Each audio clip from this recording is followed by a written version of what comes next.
যথাযথ পরিকল্পনার অভাবে দেশের উন্নয়ন কেবল রাজধানীসহ কয়েকটি শহরেই সীমাবদ্ধ, এমন মন্তব্য করে অর্থ উপদেষ্টা বলেছেন অন্তর্বর্তী সরকার সুষময় উন্নয়নে জোর দিচ্ছে।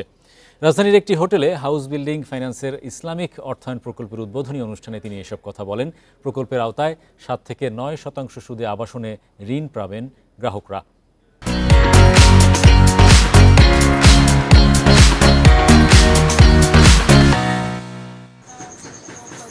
দেশের বড় জনগোষ্ঠী এখনও মানসম্মত আবাসন সুবিধার বাইরে। অন্যদিকে অপরিকল্পিত ঘরবাড়ি নির্মাণে কমছে কৃষি জমির পরিমাণ। প্রাকৃতিক দুর্যোগেও ক্ষতিগ্রস্ত অনেকের বসতবাড়ি। এসব চ্যালেঞ্জ মাথায় রেখে গ্রাম ও শহরতলিকে প্রাধান্য দিয়ে টেকসই আবাসনে অর্থায়ন প্রকল্প শুরু করেছে রাষ্ট্রায়ত্ত প্রতিষ্ঠান বাংলাদেশ হাউস বিল্ডিং ফাইন্যান্স। শরিয়াভিত্তিক এই প্রকল্পে প্রায় ৩,২০০ কোটি টাকা তহবিল সহায়তা করেছে ইসলামিক ডেভেলপমেন্ট ব্যাংক। উদ্বোধনী অনুষ্ঠানে অর্থ উপদেষ্টা বলেন, ঢাকাসহ কয়েকটি শহরের বাইরে দেশে নাগরিক সুবিধা নেই। তাই বিকেন্দ্রীকরণে উন্নত আবাসনের সঙ্গে শিক্ষা, স্বাস্থ্য সুবিধা নিশ্চিত করতে হবে।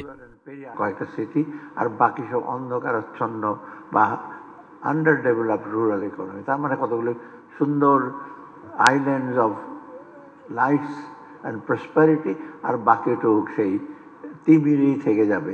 And that we can't allow. It must be balanced growth. 5 বছর মেয়াদী হাউস বিল্ডিংয়ের এই দ্বিতীয় প্রকল্পটি শেষ হবে 2029 সালে। ইসলামী উন্নয়ন ব্যাংকের প্রতিনিধি বলছেন, প্রকল্পে 17,500-এর বেশি পরিবার সুবিধা পাবে।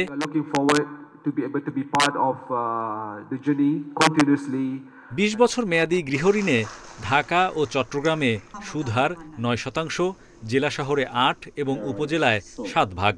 স্বল্প আয়ের যারা, তাদেরকে 90% লোন আমরা দিয়ে থাকি, 10% তার ইকুইটি থাকলেই হলো।